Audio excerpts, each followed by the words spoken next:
Okay, in this step, your other terminal here, you're going to put another ring on it, on your blue wire. And while you're here, because you can do these both at the same time, you're going to put a 1/4 inch plug in on the other end of the red wire, and that just slides over the end of your temperature sender, excuse me. And the other one just screws on here, because we're getting ready to hook those up right now without the power. But okay, so let's go do that.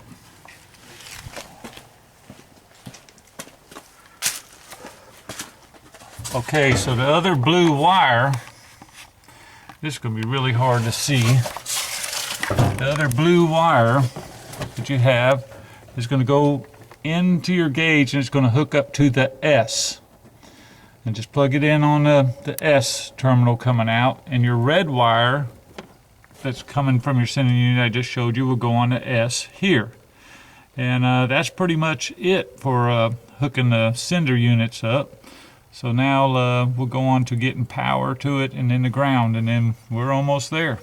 Alright, so another thing I needed to tell you is when I'm sitting there telling you hook up the S, the red wire hooking to the S is going to be for your temperature gauge, and the blue wire on the S is going to be for your pressure or your oil pressure gauge. So make sure you don't get them mixed up. Just remember, red is temperature. So the red wire will go to the S on the temperature gauge. The blue wire will go on the S for the pressure gauge. Okay, now I'll move on.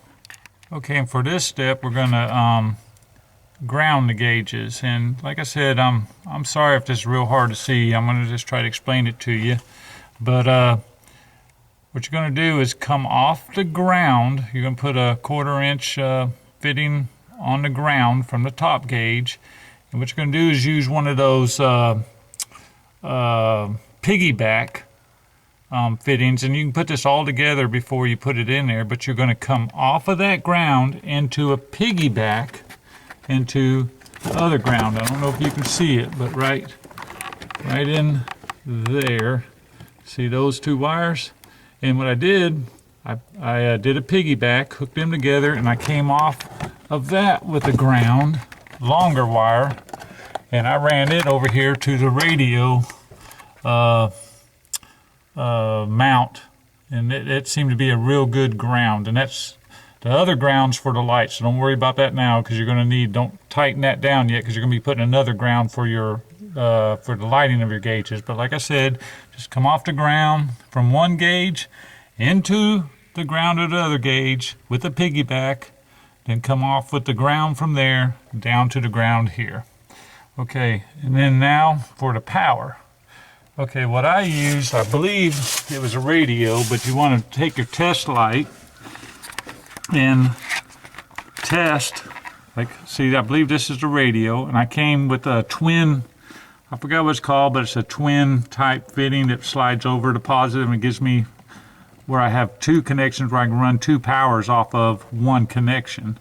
But what you want to do is put your test light on that, and with the key off it shouldn't be lit up, but when the key comes on it should light up. And the reason that is because you don't want your gauges lights are working while the key's off, because it's going to run your battery down. So double check that, make sure that you only have power when the key is on. Okay, and again on this, what you want to do is make sure the key's off. You're going to run a power wire to the plus side right over here. Here's the plus side, it's the far one to the left, and then I'm going to come down into the power side on the other gauge with another piggyback.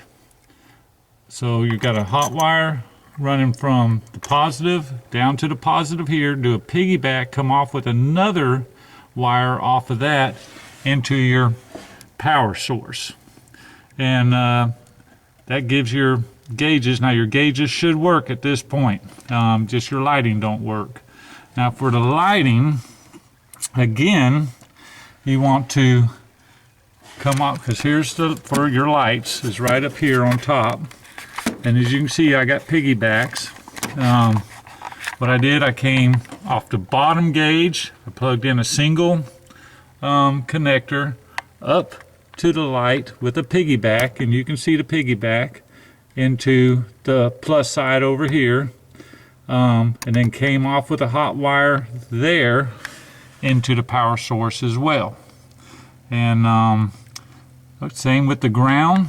I did a ground on the ground side. I came off with a single wire off the ground, off the bottom light, up to the ground on the top light, and I did a piggyback there, and then I came off of that with a longer ground wire, and I put it where the radio is, and then I tightened that bolt down, and that's pretty much it. And I hope this helped you. I'm sorry that it's all installed already, but I'm trying to help you out the best I can. But again, don't get all, you know, uptight about it and, you know, intimidated, because it's really not that bad. Well, and I think that's pretty much it. Okay, I just wanted to show you how it's working. I got, which this is a cold start, so I'm looking at about 42, 43 pounds of PSI on the pressure, and the gauge will start going up, and I've been averaging about 180 degrees. But it's a good indication to show you what your motor's doing. And again, I hope this has helped you, and have a good day.